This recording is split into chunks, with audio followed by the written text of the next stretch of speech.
ကိုယ့်ရဲ့ behavior တွေကကိုယ့်အတွက်အရန်ကိုပဲအရေးကြီးပါတယ်เนาะပြီးတော့ကျတော့ဒီတစ်ခါတလေမှာဆိုရင်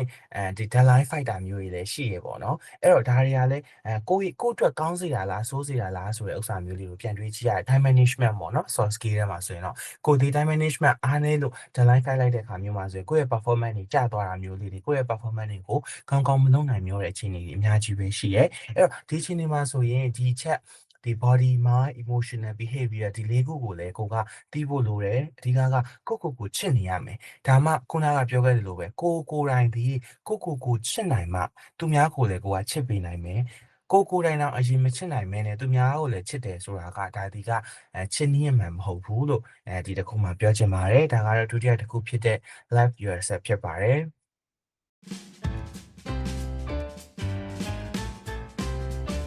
အားလုံးပဲမင်္ဂလာပါရှင် MYEO ရဲ့ We Were You 3000 podcast ကနေပြန်လည်ကြိုဆိုလိုက်ပါရယ်ဒီတစ်ပတ်မှာဆိုရင်တော့ဒါအရင်တစ်ပတ်တွေနဲ့မတူဘဲနဲ့ပေါ့နော်ဒီတစ်ပတ်က personal development ပိုင်းကိုဒါဦးတည်ပြီးတော့ဆွေးနွေးသွားမယ် podcast လေးဖြစ်တယ်ပေါ့နော်ဒီနေ့မှာဆိုရင်လည်းပဲဒီနေ့guest speaker တယောက်အနေနဲ့ဖိတ်ခေါ်ထားလဲရှိရပေါ့နော် guest speaker ကတော့ဒီ Better for You ဆိုတဲ့ organization ရဲ့ပေါ့နော် founder လည်းဖြစ်တယ်လို့ personal development ဒီ trainer တယောက်လည်းပဲဖြစ်တယ်ပေါ့နော်ဒီနေ့ဖိတ်ခေါ်ထားတဲ့ guest speaker ကတော့William လို့ခေါ်တယ် William ကတော့ဒီပေါ့နော် University of Hertfordshire ကနေပြီးတော့ Business Administration နဲ့ Bachelor ဒီ Bachelor degree ရခဲ့တယ်ပေါ့နော်အခုလက်ရှိမှာဆိုရင်လည်းပဲချင်းမာ University မှာ Master of Science Program in Knowledge and Innovation Management ပေါ့နော်အဲ့ဒါကိုဆက်လက်ပြီးတော့ဒါတက်ရောက်နေတဲ့သူတယောက်ဖြစ်တယ်ပေါ့နော်။ဉာဏ်ကတော့ဒါ personal development class ရဲ့ trainer ဖြစ်တဲ့အတွက်ကြောင့်မို့လို့ personal development class နဲ့လည်းပဲအများကြီးပေါ့နော်ဒါexperience တွေ trainer တယောက်အနေနဲ့ experience တွေလည်းအများကြီးရှိရတဲ့တယောက်လည်းဖြစ်ပါတယ်ဆိုတော့ဒီနေ့အတွက်ရွှေတို့ဖိတ်ခေါ်ထားရပေါ့နော် guest speaker ကလည်းပဲအတူတူရှိနေပြီဆိုတဲ့အခါကျတော့ William ကြီးမင်္ဂလာပါမင်္ဂလာပါရွှေဟုတ်ကဲ့ပါပထမဆုံးအနေနဲ့ပေါ့နော်ဒီ MYU ရဲ့ podcast season လေးမှာပါဝင်ပေးရတဲ့အတွက်လည်းပဲကျေးဇူးအများကြီးတင်ပါတယ်ဟုတ်ကဲ့ပါအခုလိုမျိုး MIO ကဖိတ်ခေါ်ပေးတဲ့အတွက်လည်းဗီလန်ကကျေးဇူးပါလို့ရှိရင်ဟုတ်ကဲပါကိုအစားတော့ပေါ့နော်ဟိုဝီလီယံကြောင့်လေးနည်းနည်းလေးတော့မိတ်ဆက်ပေးခဲ့တယ်ဒါပေမဲ့ဝီလီယံအနေနဲ့ထပ်ပြီးတော့ပေါ့နော်မိတ်ဆက်ချင်တာလေးရှိရင်လည်းပဲမိတ်ဆက်ပေးပါအောင်ဟုတ်ကဲ့ပါရွှေအဲ့တော့ပြန်မိတ်ဆက်ရရင်တော့အားလုံးကတော့ဝီလီယံပါဝီလီယံလို့သိထားပါတယ်လက်ရှိမှာတော့ဒီ Bachelor ကိုBusiness Management နဲ့ပြီးထားပြီးတော့ဒီ Master ကိုချင်းမိုင်တက္ကသိုလ်မှာတက်နေပါတယ်ဒါအပြင် Better for You ရဲ့ founder တူဖြစ်တဲ့အပြင်ဒီ HR ဘိုင်းဒါပြီးတော့ဒီ soft skill training အပိုင်းမှာလည်းလက်ရှိမှာလောက်ကိုင်လျက်ရှိပါတယ်ပေါ့နော်ရွှေဟုတ်ကဲ့ပါဝီလီယံဆိုတော့ပေါ့နော်ဝီလီယံက personal development trainer တယောက်အနေနဲ့လည်းပဲဒါဒီ training တွေပေးနေတာဒါနှစ်ပေါ့နော်တော်တော်လေးလည်းပဲနှစ်တစ်ခုအခြေအနေတစ်ခုလည်းပဲရှိနေပြီဆိုတဲ့အခါကျတော့ဝီလီယံအနေနဲ့ခုချိန်ထိပေါ့နော် personal development ဆိုတာမျိုးဘယ်လိုမျိုးအဓိပ္ပာယ်ဖွင့်ဆိုထားလဲပေါ့နော်အဲ့ဒါလေးနည်းနည်းလေးပြောပြပေးပါဦးဟုတ်ကဲ့ပါ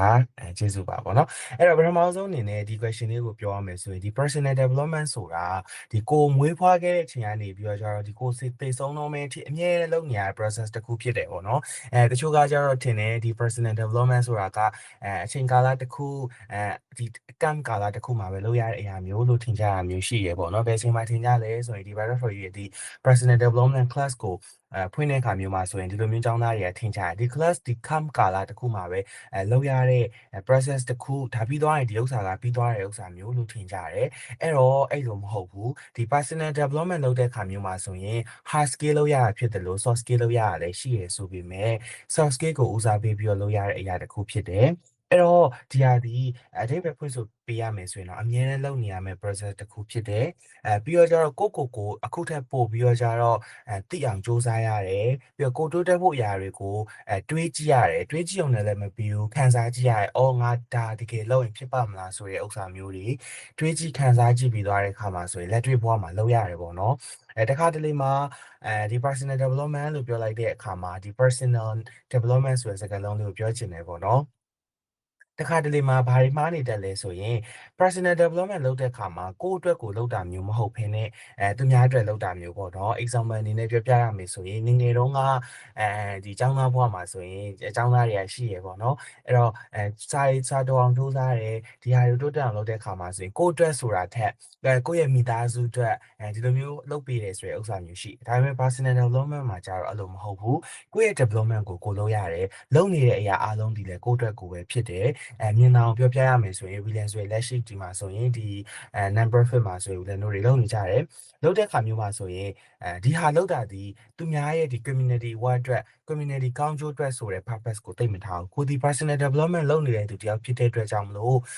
ကိုယ့်ရဲ့ဒီ personal ကို development ဖြစ်ဖို့အတွက်ဒီ community work မှာဝင်လုပ်ပေးနေတယ်ဒီ community work ကနေပဲကိုယ့်ကိုexperience တွေကိုအတွေ့အကြုံတွေဒီကနေပြီးကိုယ့်ကို lesson တွေကနေကိုယ့်ဘဝကိုတိုးတက်အောင်ထောက်ကူပေးတယ်ဆိုတဲ့ရည်ရွယ်ချက်နဲ့ဒီ personal development ကိုလုပ်ဖြစ်တယ်ပေါ့နော်အဲ့တော့ပြန်ပြောရမယ်ဆိုရင်အချုပ်အားဖြင့်ဒီ personal development ဆိုတာကိုယ့်ရဲ့ဒီ journey တစ်ခုလုံးကိုအကောင်းဆုံးလူဖြစ်ဖို့အကောင်းဆုံးကိုဖြစ်ဖို့ mentally ရော emotionally ရော physically ရောဒီ socially အပြင်ဒီ professional ကြလုပ်ရတဲ့ကိုယ့်ရဲ့ career လမ်းကြောင်းပေါ်အရာကိုအများကြီးအထောက်အကူပြုနေတဲ့အရာဖြစ်ပါတယ်အဲ့တော့ဒီ personal development ကိုလုပ်နေတဲ့သူတယောက်အနေနဲ့နေရာတစ်ခုကိုသွားတဲ့အခါမှာဒီလူကသူ့မှာသူများနဲ့မတူတဲ့စွမ်းဆောင်ရည်တစ်ခုရှိတယ်ဆိုတော့ခံစားချက်မျိုးကိုတခြားသူတွေကလည်းခံစားစေရပေါ့နော်အဲ့တော့ personal development ဆိုတာကိုမွေးဖွားတဲ့ချိန်ကနေပြီးတော့တည်ဆုံးနောက်မဲ့အထိအမြဲတမ်းဆက်ဆက်မပြတ်ပေါ့နော်လုပ်နေရမယ်အရာတစ်ခုဖြစ်ပါတယ်လို့ William အနေနဲ့ဒီကာလတစ်ခုမှာအတိတ်ပဲဖွင့်ဆိုပေးချင်ပါတယ်ရှင်ဟုတ်ကဲ့ပါဝီလျံကျေးဇူးပါဒါဝီလျံအသေးပဲဖွင့်ဆိုပြီးသွားရတိုင်းပဲအမှန်နဲ့ပေါ့နော်ဒါအမြဲတမ်း personal development ကရှိနေရမယ့်အရာတစ်ခုလည်းဖြစ်တယ်ပေါ့နော်ဆိုတော့ခုနကလေးဝီလျံပြောတဲ့မှာဝီလျံကဒီဘယ်လိုပြောရမလဲ camp အနေနဲ့ဆိုရင်လည်းပဲပေါ့နော်ဟို camp ဆိုတာကအပြင်မှာ camp မဟုတ်ဒါပေမဲ့ဒီ training ကာလတစ်လျှောက်မှာအမြဲတမ်း training ပေးနေရတဲ့သူတစ်ယောက်ဖြစ်တယ်ဆိုတော့လေလူငယ်တွေနဲ့လည်းပဲအများကြီးထိတွေ့မှုရှိတာပေါ့နော်အဲ့ချိန်မှာဒီလူငယ်တွေကြားမှာပေါ့နော် personal development နဲ့ပတ်သက်ပြီးတော့သူတို့ကြုံနေရတဲ့ challenge တွေပေါ့နော်တယောက်နဲ့တယောက်တူတာလည်းရှိရမတူတာလည်းရှိရအဲ့ဒီထဲမှာဝီလျံအနေနဲ့သူတို့ကြုံနေရတဲ့ challenge တွေကဘာလေးတွေဖြစ်လဲပေါ့နော်ဝီလျံအမြဲတွေ့နေရတဲ့ဝီလျံ student တွေမှာဆိုလည်းရှိမှာပေါ့နော်သူတို့ရဲ့ challenge တွေကိုလည်းနည်းနည်းလောက်လေးဝီလျံပြန်ပြီး share ပေးလို့ရမှာဟုတ်ကဲ့ပါအဲ့တော့အခုလူငယ်တွေကြုံတွေ့နေရတဲ့ဥစ္စာကတော့အဓိကပြောရမယ်ဆိုရင်တော့သူတို့ရဲ့စိတ်ထဲမှာရှိတဲ့ internal struggle နဲ့အပြင်ကနေလာတဲ့ဒီ external pressure တွေကပေါင်းသွားတဲ့အခါမှာဆိုရင်သူတို့တွေကဘယ်လိုဟာမျိုးတွေကြုံတွေ့ရလဲဆို identity တွေကို confuse ဖြစ်နေတာမျိုးပေါ့နော်ကိုယ့်ရဲ့ identity ကဘာလဲကိုကသူများနဲ့နှိုင်းယှဉ်ပြီးတော့တခါတလေမှာငါကသူ့လိုပဲလိုက်လို့ရမှာလားသူကဒီလိုမျိုးနေရာမှာထူးချွန်ငါကောဒီနေရာမှာလိုက်လို့ရတာလားပေါ့နော်ပြောရမယ်ဆိုရင်မှာ career တွေဘာရွေးချယ်တဲ့အခါမှာဆိုလဲဒီလိုပဲသူဒီ career လမ်းကြောင်းပေါ်ကိုသွားနေလို့ငါလည်းဒီ career လမ်းကြောင်းပေါ်ကိုလိုက်ပြီးတော့ကြတော့ရှောက်ရမှာလားဆိုတဲ့ဥစ္စာမျိုးလေးတွေရှိရပေါ့နော်အဲ့တော့သူတို့ရဲ့ identity သူတို့ကဘာဖြစ်ချင်တာလဲဘာကိုလုပ်ချင်တာလဲဘယ်လိုအခြေအနေမှာရောက်နေလဲဆိုတဲ့ဥစ္စာတွေကိုတေချာမသိဘူးဒါလေးတွေရှိတယ်ဒီကနေပြီးတော့self esteem တွေလည်းကြောက်သွားတာပေါ့နော်အဲ့တော့ self esteem ကြတဲ့အခါတွေကဘယ်လိုမျိုးတစ်ခါတလေမှာဖြစ်တတ်တယ် insecure ပေါ့example အနေနဲ့ပြောပြရမယ်ဆိုရင်စာတော်တဲ့သူတွေကြည့်ပြီးတော့ကြတော့ငါတို့လိုမတော်ဘူးငါနင်းလို့တော်ကျင်လိုက်တာဒီလိုမျိုးအထူးတွင်တဲ့သူတွေကြည့်ပြီးတော့ကြဟာသူကတော့အောင်မြင်တယ်ငါကတော့မအောင်မြင်သေးဘူးစသဖြင့်ပေါ့နော်ကိုယုံကြည်မှုမရှိဘူး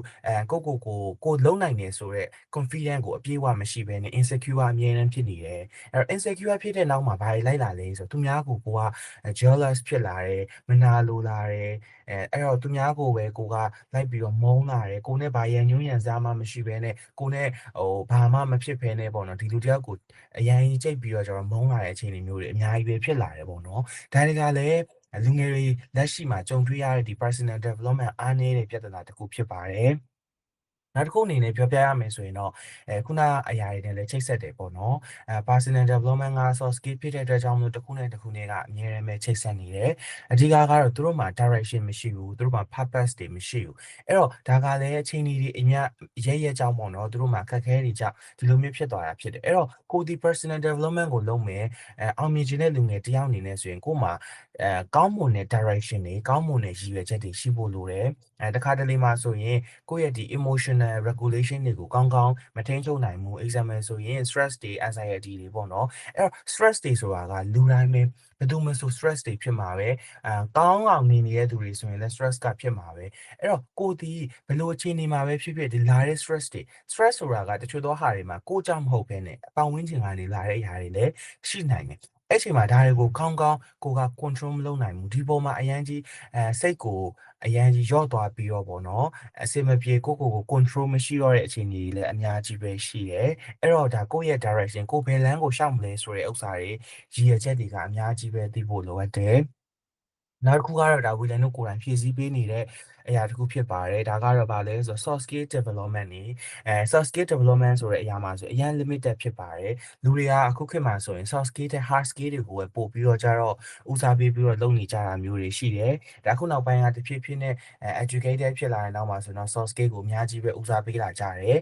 ်ဒီတက္ကသိုလ်ရဲ့ပညာရေးမှာဆိုရင်လည်းပါလာကြတယ်ပေါ့နော်ဒါပေမဲ့အရင်တော့ဆိုရင်အရင်ကိုပဲ limited ဖြစ်နေတယ်soft skill တွေကိုဘယ်မှာ access လုပ်ရမလဲ soft skill ဆိုတာဘာလဲဒါတွေကိုဘယ်လိုမျိုးဘာကြောင့်လိုအပ်တာလဲဆိုတဲ့ပုံစံမျိုးလေးတွေပေါ့နော်အများကြီးပဲအဲ့တော့လူတွေမှာဆိုတာခုနကပြောခဲ့သလိုပဲpersonality တွေအများကြီးပဲရှိတယ် introvert လား extrovert လားဒီပေါ်မူတည်ပြီးတော့ကျတော့ကိုယ့်ရဲ့ soft skill ကိုမြင့်တင်ရမယ်ပေါ့နော်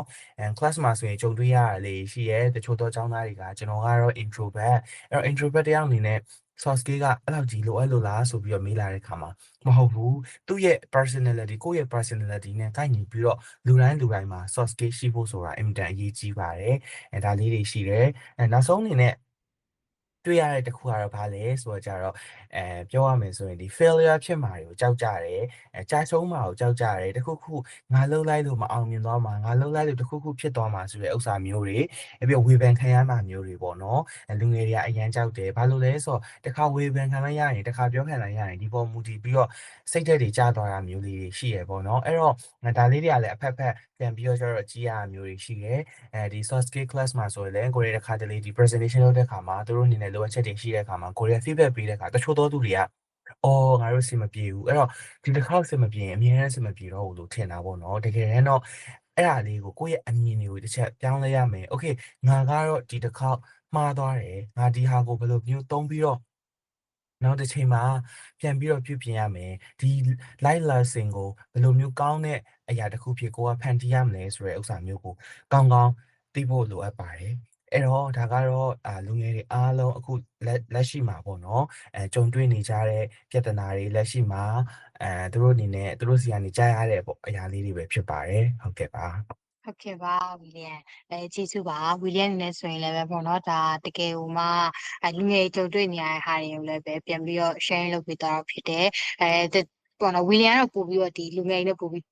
းလို့ရမယ် trainer တယောက်ဖြစ်တဲ့အတွက်ကြောင့်မို့လို့အများထိတွေ့နေရတယ်သူတို့စီကနေပြီးတော့ဟိုစကားကြီးကြားနေရတယ်ဆိုတဲ့အခါကျတော့လေဒါဝီလျံစီကဟိုရတဲ့ဒီ share လုပ်ပေးတဲ့ဟာတွေကပေါ့နော်ဟိုတခြားသူငယ်တွေအတွက်လည်းပဲဟိုငါတို့လည်းဖြစ်ပါလားဆိုတဲ့ဟာမျိုးလေးပေါ့နော်အဲ့ဒါမျိုးလေးတွေလည်းပဲသူတို့အနေနဲ့ဟိုတိသွားပြီလေကိုတယောက်တည်းမဟုတ်ဘူးပေါ့နော်ဒါတော်တော်များများကလည်းပဲ personal development နဲ့ပတ်သက်ပြီးဆိုရင်ဒီမျိုး challenge တွေကြုံနေကြရတာဆိုတဲ့အခါကျတော့ပေါ့နော်ဆိုတော့ဟိုဝီလျံအနေနဲ့ဆိုရင်ပေါ့တော့ဒီ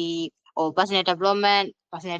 လို့ပြောကြရပေါ့နော်ဒါပေမဲ့အခုမှစရမယ့်လူတွေကကြတော့သူတို့ရဲ့ personal development ကိုဘယ်လိုဟိုစရမယ်မသိရတဲ့သူတွေအများကြီးရှိရဲ့အဲ့ဒီအတွက်ကြောင့်မို့လို့ပေါ့နော် personal development ကိုခုမှစပြီးတော့လုပ်မယ် plan တွေချတော့မယ်ဆိုရင်ပေါ့နော်ဘာတွေကနေအရင်စပြီးတော့လုပ်ကြည့်တင်လဲဆိုတော့ဝီလျံအနေနဲ့အကြံလေးပြပြပါအောင်ရှင့် Okay ပါအဲ့တော့ဒီဟာကိုပြောပြရမယ်ဆိုရင်တော့ဝီလျံကလူငယ်တွေဘယ်ကနေပြီးတော့ကြတော့စပြီးတော့ကြတော့လှုပ်တင်တယ်ဘယ်ကနေစပြီးတော့ကြတော့ဒီ personal development ကိုလုပ်ရမလဲလို့question လေးကိုဖြေရမယ့်အခါမှာဆိုရင်အဓိကကတော့အစကဆိုရင်ကိုယ့်အနေနဲ့ကိုယ်ကဘာမှမသိတဲ့လူတစ်ယောက်ဖြစ်နိုင်တယ်ဒီ personal development ဆိုတဲ့အရာကိုဘာမှမသိတဲ့ဟာမျိုးဖြစ်နိုင်တယ်ဒါပေမဲ့တခုတော့သိရမှန်းတယ်ကိုဒီ personal development ကိုလုပ်တော့မယ်ဆိုရင်ကို development ဖြစ်ဖို့ကိုတိုးတက်အောင်လုပ်ဖို့ဆိုတဲ့ရည်ရွယ်ချက်ကတော့ရှိမှမှန်တယ်ပေါ့နော်အဲ့တော့ပထမအောင်ဆုံးခုနကတော့ရှေ့မှာလည်းပြောခဲ့တယ်စိတ်တစ်ခုသွင်းရမယ် personal development လုပ်တာဒီကိုယ့်အတွက်ကိုလုပ်တာမျိုးဖြစ်နေရမယ်သူများအတွက်လုပ်တာမျိုးမဟုတ်ဘူးအဲ့တော့ကျတော့ကိုဒီဟာလုပ်ချင်းကြောင့်ကိုယ့်အတွက်ဘာတွေကောင်းလာနိုင်တယ်လဲမြင်သာချင်းအောင် example တစ်ခုနဲ့ပြောမယ်ဆိုရင်ဦးလင်းတို့တွေအများနဲ့ပြောကြတယ်ကိုချစ်ပါကိုချစ်ပါဆိုတဲ့အခါမျိုးမှာဆိုသူများတွေက ဘာပြောကြလဲဆိုတော့ကျွန်တော်ကတော့ကိုထက်သူများကိုပိုချစ်မိနေတယ်တခြားတယောက်ကိုပိုချစ်တယ်ကျွန်တော်ရဲ့ဒီ family members တွေကိုပိုချစ်မိတယ်ကျွန်တော်ရဲ့ညီကိုမောင်နှမတွေဒါမှမဟုတ်ကိုယ့်ရဲ့ချစ်သူသမီးစားဒီလိုဟာမျိုးတွေကိုပိုချစ်တတ်တယ်ဆိုပြီးတော့ကျွန်တော်ပြောကြတယ်အဲ့တော့ဒီလိုမျိုးပြောလာတဲ့အခါမှာဆိုရင်တကယ်တမ်းကျတော့အဲ့လိုမဟုတ်ဘူးကိုယ်တိုင်ကကိုချစ်မှသူများကိုကပို့ပြီးတော့ကျတော့ချစ်ပေးနိုင်မှာဖြစ်တယ်အဲ့တော့ကိုဒီကိုချစ်ဖို့အရန်အရေးကြီးတယ်အဲ့တော့ဒါကလည်းအရေးကြီးတဲ့တစ်ခုဖြစ်တယ်လို့ဒီနောက်မှာဆိုရင်လည်းထပ်ပြီးတော့ကြတော့အသေးစိတ်ကလေးတွေတစ်ချက်ချင်းစီထပ်ပြီးတော့ပြောပြချင်ပါတယ်ပေါ့နော်အဲ့တော့ပြန်ပြီးတော့ချုပ်ပြရမယ်ဆိုရင်တော့ဒီ personal development ဖြစ်ချင်တဲ့လူငယ်တယောက်ဘယ်ဟာစလုပ်ရမလဲဆိုရင်တော့အဓိကကတော့ကိုချစ်တတ်အောင်ကြိုးစားပါပြီးသွားပြီဆိုရင်ကိုဒီ personal development လုပ်နေခြင်းဒီသူများအတွက်ဆိုတာထက်ကိုယ့်အတွက်ကိုလုပ်နေတယ်ဆိုတဲ့ဟာမျိုးဖြစ်အောင်လုပ်ပါဘာလို့လဲဆိုတော့ဒါဒီကိုယ့်ရဲ့ development ဖြစ်ပါတယ်တခြားသူတွေကိုယ့်ရဲ့ပတ်ဝန်းကျင်မှာရှိတဲ့သူတွေရဲ့ development မဟုတ်ဘူးပေါ့နော်အဲ့တော့ကိုယ်တိုင်စူးစမ်းဖို့အရန်လိုအပ်ပါတယ်လို့ပြောပြချင်ပါတယ် ဟုတ်ကဲ့ပါဝီလျံကျေးဇူးပါပေါ့နော်ခုနကဒါ personal development ဒါဘယ်လိုမျိုးလေးစတင်လဲဆိုတဲ့ဟာမျိုးပေါ့နော်ဒါကိုတိုင်ကdevelopment ဖြစ်စဉ်တွေလည်းပဲရှိရမယ်ဆိုတာဒီလည်းပဲဝီလျံပြောသွားတဲ့အထက်မှာပါတယ်ဆိုတဲ့အခါကျတော့ပေါ့နော်ဒီ personal development ဖြစ်ဖို့အတွက်ဒါကလေဘယ်လိုရမလဲတစ်ချိန်ထဲမှာပဲတစ်ရက်ထဲမှာလုပ်ပြီးသွားလည်းမဟုတ်ဘူးပေါ့နော်တစ်လထဲမှာလည်းမဟုတ်ဘူးဒီဟာကိုကဒါ plan နဲ့အရှိကြီးသွားရတဲ့ဟာပေါ့နော်ဝီလျံစချင်းပြောတော့မှလည်းပါပါတယ် personal development ဆိုတာက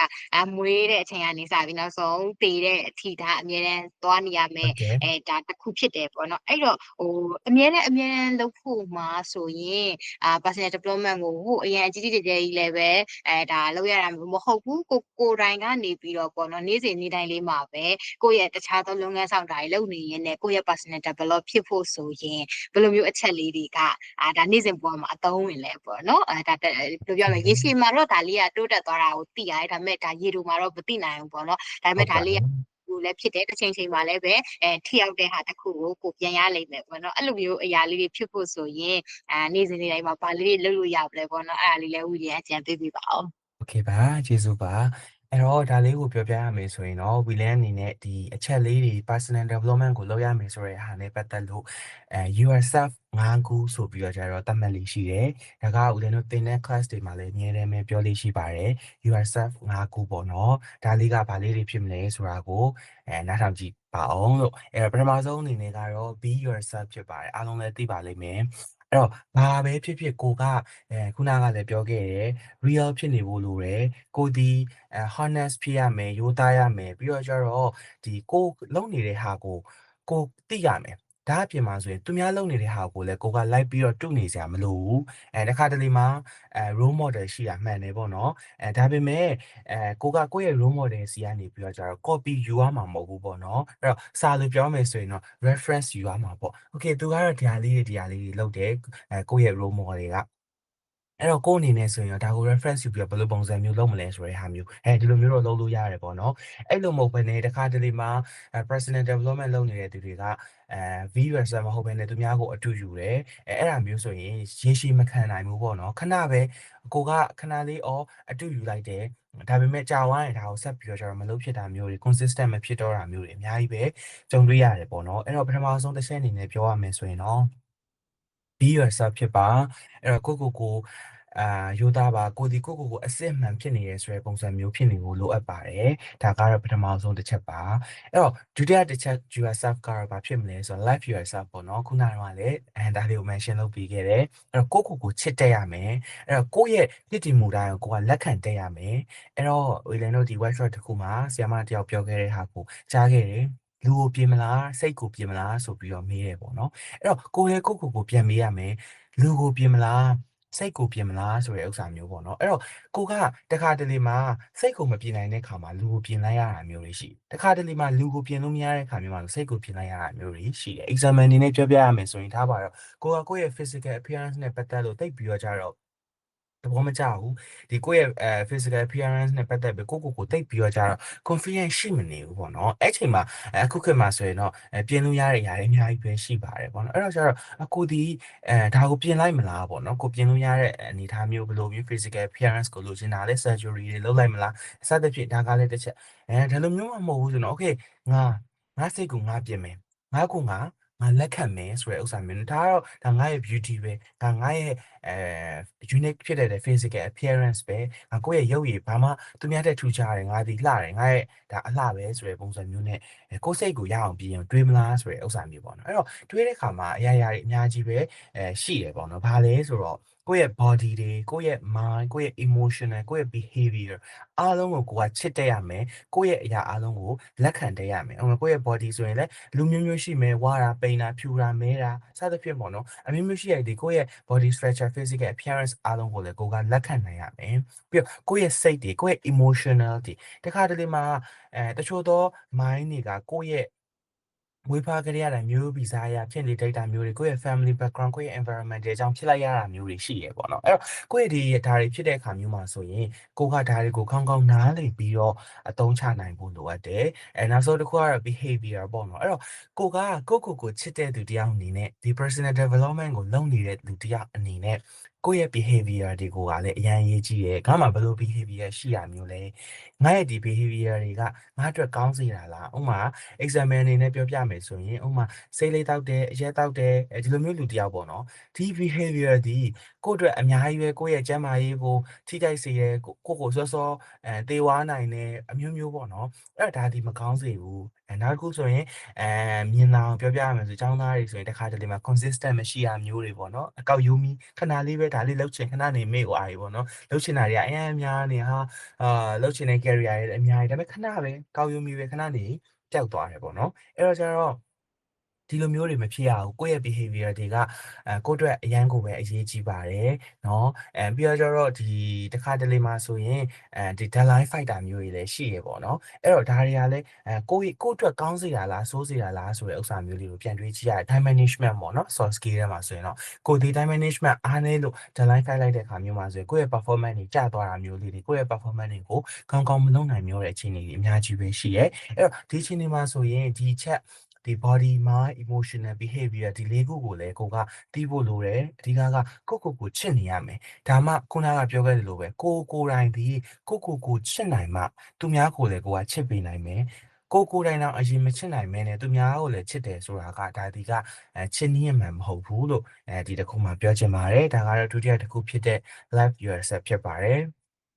โอเคတတိယတစ်ခုကတော့ဗာလေးဖြစ်မလဲတတိယတစ်ခုကတော့ motivation yourself ပေါ့နော်ဒါကအရင်ရေးကြီးရယ်တခါတလေကျတော့motivation ပေးတယ်ဆိုရင်သူများကိုပဲ motivation ပေးတယ်မိုတီလိုလို့ဆိုပြီးတော့သူများစီရပဲကွာမိုတီတောင်းတယ်မိုတီလေးပေးပါဦးမိုတီလေးလိုချင်လိုက်တာဆိုပြီးတော့ကျတော့ social မှာလည်းတွေ့နေကြရတယ်ပေါ့နော်အဲ့တော့တခါတလေမှာmotivation ဆိုတာကသူများစီကယူဖို့ဆိုတာထက်ကိုယ်တိုင်ကိုယ့်ရဲ့ motive ကိုရအောင်လုပ်ဖို့ကအရန်ရေးကြီးတယ်အရန်လိုအပ်တယ်သူများပေးမဲ့ motive ဆိုတာဘယ်တော့မှလာမှာလဲဆိုတာမသိဘူးဒါပေမဲ့ကိုယ့်ရဲ့ motivation ကိုကိုရအောင်ယူလို့ရတယ်အဲ့တော့ကိုကmotivation ရစေဖို့အတွက် goals တွေချမှတ်တဲ့အခါမှာဆိုရင်လည်းgoals တွေတိကနေစပြီးတော့ကြာ realistic အမှန်တကယ်ကိုလုပ်နိုင်မဲ့ goal တွေချမှတ်ပါပြီးသွားတဲ့အခါမှာဒီ goals တွေအောင်မြင်သွားတဲ့အခါမှာဆိုရင်ကိုဂုဏ်ပြုရမယ်ကို achievement တစ်ခုပေးရမယ်ဆိုတဲ့ဥစ္စာမျိုးလေးတွေရှိရပေါ့နော်အဲ့တော့give and take ပေါ့နော်အဲ့ကိုဒီတစ်ခုကိုရအောင်လုပ်နိုင်မယ်ဆိုရင်ကိုဒီတစ်ခုပြန်ယူမယ်ဆိုတဲ့ပုံစံမျိုးတွေအဲ့တော့ဒါကို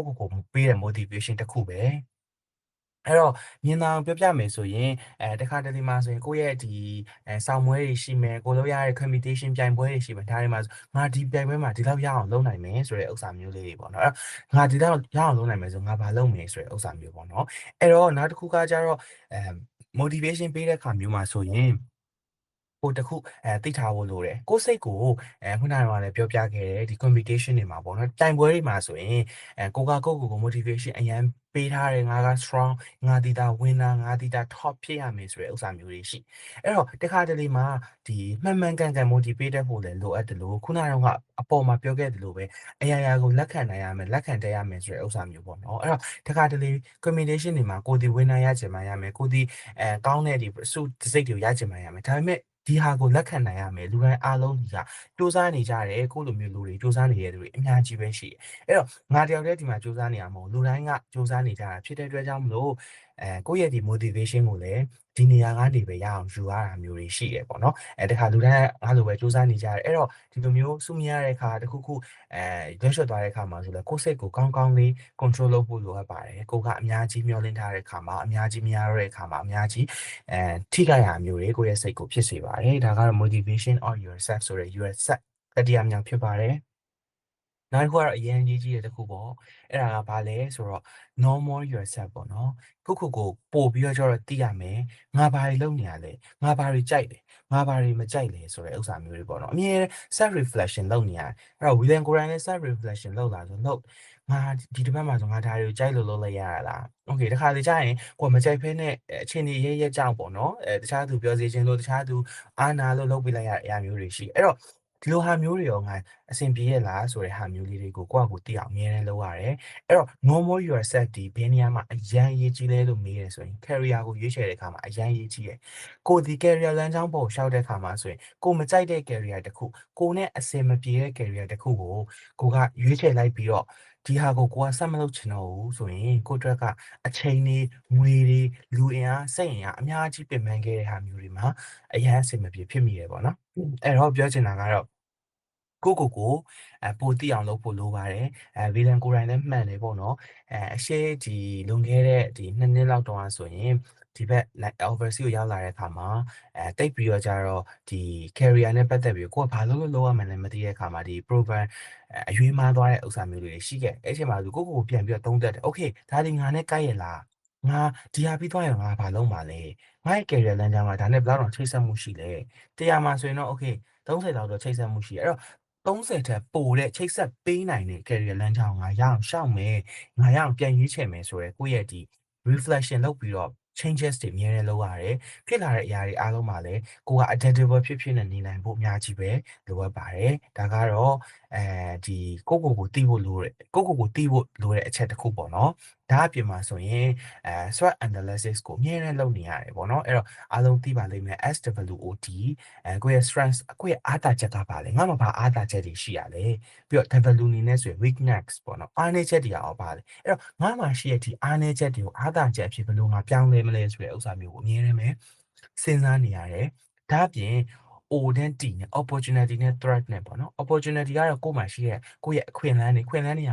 တကယ်ကိုယ့်ရဲ့ဒီပတ်ဝန်းကျင်မှာဘာတွေရှိနေတာလဲ threat ကိုထိခိုက်ရပတ်ဝန်းကျင်က external ကနေလာတဲ့ factors တွေကိုဒါကိုမရအောင်တားဆီးနေတဲ့ချိန်ချောက်မှုတွေခြောက်လက်မှုတွေရောဘာတွေရှိလာနိုင်တယ်လဲဆိုတဲ့ဥစ္စာတွေအဲ့တော့ဒီပတ်ဝန်းကျင်ကကိုပေးနေတဲ့အခက်အခဲတွေကိုလည်းငါရဲ့ opportunity တစ်ခုအနေနဲ့ငါဘယ်လိုပြောင်းလဲယူမလဲဆိုတဲ့ဥစ္စာမျိုးတွေကိုသိဖို့လိုတယ်အဲ့တော့ဒီလိုမျိုးသိဖို့ရအတွက်ကကိုသိဖို့အရင်ရေးကြည့်အဲ့တော့အမြဲတမ်းအရေးကြီးဆုံးအချက်အနေနဲ့ self awareness လို့လည်းပြောကြပါတယ်အဲ့တော့ကိုဒီအမြဲတမ်းကိုပိုသိဖို့အတွက်ကို analysis လုပ်နေရတယ်ကို reflection လုပ်နေရတယ်ဖြစ်ပါတယ်နောက်ဆုံးတစ်ချက်အနေနဲ့ပေါ့နော်နောက်ဆုံးတစ်ချက်ကတော့ဘာလဲဆိုတော့ reputation of yourself ဖြစ်တယ်အဲ့တော့ reputation of yourself လို့ပြောတဲ့အခါမှာတချို့ကျောင်းသားလေး complain တက်တဲ့အရာလေးတစ်ခုပြောပြချင်တယ်ပေါ့နော်အဲ့ဒါကဘာလဲဆိုတော့အာသူများကဒီလိုထင်နေမှာပဲအဲ့ဒါကိုလိုက်ပြီးတော့ကျတော့မဖြေရှင်းပေးချင်တော့ဘူးသူတို့ထင်ချင်တာထင်ပါစေအဲ့တော့ကျတော့ကိုကကောင်းတာလုပ်နေဖို့ပဲလိုတယ်တခါတလေမှာသူတို့ကတော့ပြောချင်တာပြောနေမှာပေါ့ဆိုတဲ့ဥစ္စာမျိုးလေးတွေရှိရပေါ့နော်အဲ့တော့ပြောရမယ်ဆိုရင်ကိုဒီအောင်မြင်လာတဲ့အမျှကိုဒီအနေထားတစ်ခုရောက်လာတဲ့အမျှကိုဒီတစ်ခုကိုလုပ်နေတဲ့ဒါနဲ့အမျှပေါ့နော်ကိုလူတွေပိုတိလာတဲ့အမျှပတ်ဝန်းကျင်ရဲ့တိုက်ခိုက်မှုတွေပတ်ဝန်းကျင်ရဲ့တွန်းအားပေးမှုတွေအများကြီးပဲကြုံရမယ်ဥပမာဆိုရင်ကိုပတ်ဝန်းကျင်ကကောင်းစေချင်တဲ့သူတွေရှိတယ်အဲ့တော့ကောင်းစေချင်လို့ပြောပြပေးတဲ့လမ်းညွှန်ပေးတဲ့သူတွေလည်းရှိမယ်ကိုမနာလို့ပြောတဲ့သူတွေလည်းရှိမယ်ကိုပဲမုန်းလို့ပြောတဲ့သူတွေရှိမယ်ပေါ့နော်ဒီလိုဟာမျိုးတွေအများကြီးပဲရှိအဲ့တော့ reputation ဆို US ဆက်မှာဆိုရင်ကိုကအရင်ဆုံးကိုရဲ့core value လေးတွေကိုရဲ့ keyword လေးတွေကိုအရင်ဆုံးရွေးရမယ်ဝီလန်ဆိုရင်တော့အများကြီးပြောတယ်ပြီး3ခုရေးချင်တယ်အဲ့ဒါကတော့ passionate ဖြစ်မယ် productive ဖြစ်မယ် professional ဖြစ်မယ်ဆိုတဲ့ဒီ3ခုကိုရွေးချင်တယ်အဲ့တော့ဒီ3ခုကိုကြားလိုက်တာနဲ့ငါဆိုပါလားဆိုတဲ့ဥစ္စာမျိုးပေါ့နော်အဲ့တော့စီးပွားရေးလုပ်ငန်းရှင်တအုပ်ကပြောပြတယ်သူတို့စီးပွားရေးလုပ်တဲ့ခါမှာတဲ့ ငါဆိုတာဘာတူလဲဆိုတာကိုငါမိတ်ဆက်ပဲနဲ့သူတို့ရဲ့ပတ်ဝန်းကျင်ကလူတွေသိစေချင်တယ်အဲ့လိုပဲ reputation of yourself လုပ်တဲ့ခါမှာဆိုရင်ရောကိုယ့်ရဲ့ပတ်ဝန်းကျင်ကလူတွေကိုငါကတော့ပြီးတော့ကိုက interview လည်းမဟုတ်ဘူးပေါ့နော်ကိုယ်လည်းမေးနေတာမျိုးမဟုတ်ဘူးပေါ့နော်အဲ့တော့ဒီချိန်မှာငါကတော့ဒါတွေလုပ်ပါတယ်ဆိုပြီးတော့သူတို့ကိုတွားပြီးတော့ပြောနေကြမှာသူတို့အနေနဲ့အော်ဒီလူကတော့ professional ဖြစ်တယ်သူ့ကိုကြည့်လိုက်တာနဲ့အရန် passionate ဖြစ်ပြီးတော့ active ဖြစ်နေရပဲ productive ဖြစ်နေရပဲတခုခုဆိုရင်အရန်ကိုပဲအားကောင်းနေဆိုတဲ့ဥစ္စာမျိုးတွေပတ်ဝန်းကျင်ကနေမြင်နေရအဲ့တော့သူများရဲ့အမြင်တွေကိုဂရုစိုက်နေရလားဆိုတော့လေမဟုတ်ဘူးအဓိကကငါဒီဘာလဲငါဒီဘယ်သူလဲငါဒီဘယ်နေရာမှာဘာလုပ်နေရလဲဆိုတဲ့အမြင်တစ်ခုကိုသူများတွေကိုချပြနေတဲ့အနေအထားမျိုးတစ်ခုဖြစ်ပါတယ်ဒါကတော့နောက်ဆုံးအနေနဲ့